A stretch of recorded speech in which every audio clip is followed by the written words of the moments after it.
Hey guys, Meaning Mania here, and welcome back to another video. So there are about 7.442 billion people in the world. There are 323 million people living in the US alone, and this year, there was an estimated 103 million viewers that watched the Super Bowl. That's almost a third of the entire population of the United States that had their eyes on the same event at the same time. Now you would be expecting something so large and generating that much attention to be putting up some real numbers, and you'd be correct. The NFL generates about $14 billion a year between ticket prices, sponsorships, and television deals. However, being that the Super Bowl is the biggest event during the season because it's the last and decisive game to determine the champion team, it is the event that actually accrues the largest amount of money, with towering ticket prices that range as low as $3,626 and as high as $175,000, and 30-second ads north of $5 million. By the time this one game is over, it would have generated around $419 million in revenue. And in this video, we're going to be going over a topic that's extremely controversial. It seems a little too odd to be just coincidence, and a topic that it grows bigger and bigger every year. With this amount of money tied up in this one industry, it's pretty high stakes for some people, such as players, arguably even fans, not to mention quite a bit of professional gamblers that place bets on the outcome of these games.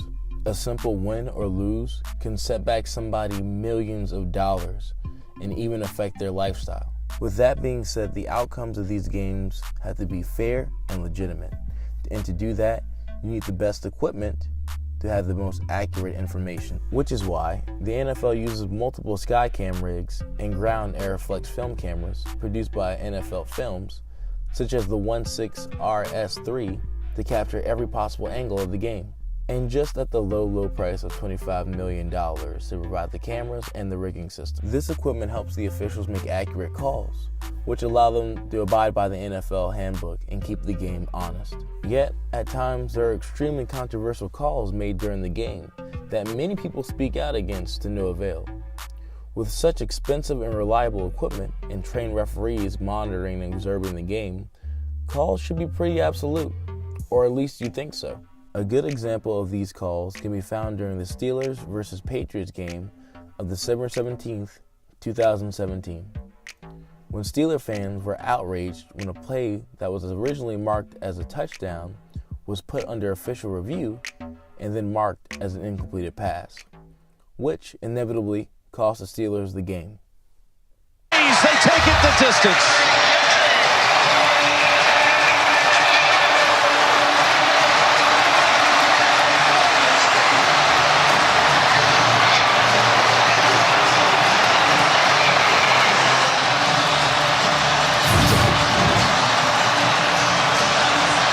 Look at James. Now, Smith-Schuster's going to wall off the safety, and James is right in front of him.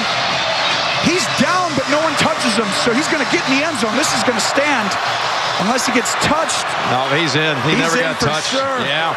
Ben Roethlisberger for the drive of the year for him so far, and they've had some good ones. This is outstanding. A two-play drive.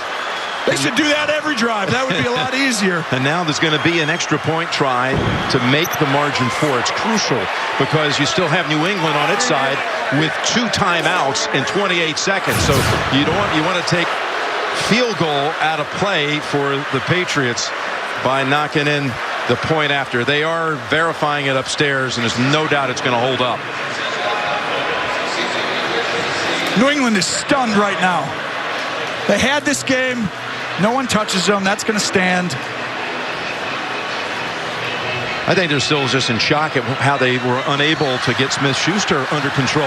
Well, that first down play call, it was a perfect storm. There's a subtle play. I don't know why this is taking so long to review it, because clearly Harmon's nowhere close to him. Unless they're looking at the football, did it wiggle or anything to the ground? Well, it looks like a touchdown to me. The AFC Championship game or not, who knows? After reviewing the play, the receiver in the end zone did not survive the ground. It's an incomplete pass. Oh, my goodness. It'll be Pittsburgh's ball. Second down and 10. at the 10-yard line. Go ahead and throw it. Fades outside. Take your time and snapping with 9 or 8 seconds. Yep, he's telling him fades. Here he goes. Third down play. Fakes the spike. Still has it. Now fires. And it's intercepted. It's intercepted to save the game by Harmon.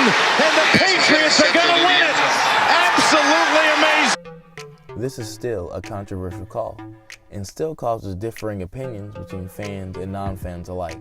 Now let's take a look at this next clip that caused heads to spin during the Super Bowl of 2018. From the 12. Zach Ertz out wide, one-on-one. Clement flares out to the right, caught over the middle and into the end zone. Zach Ertz for the touchdown. And again, all you can think back to now is the Jesse James play with Pittsburgh. Does he complete the process? I don't know. But at what point is it loose on the ground? Gets inside McCourty, who stumbles.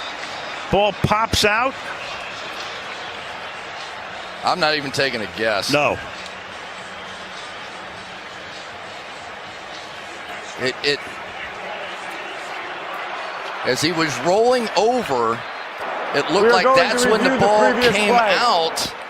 Does he control it when it gets off the ground? There is. Does the ball actually make contact with the ground? He has control of it here.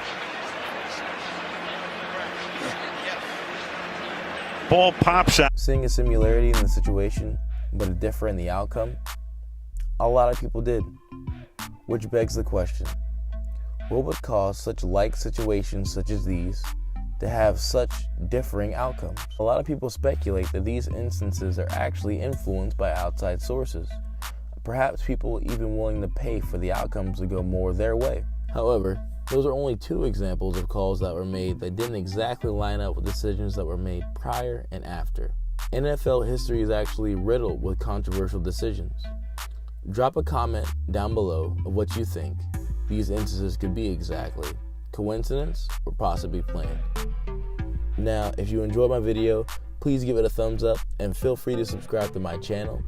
I'll be posting more videos on thought-provoking content, as well as comical videos such as countdowns and more. I do look forward to seeing you guys on the next video, and as always, thank you so much and you have a great one.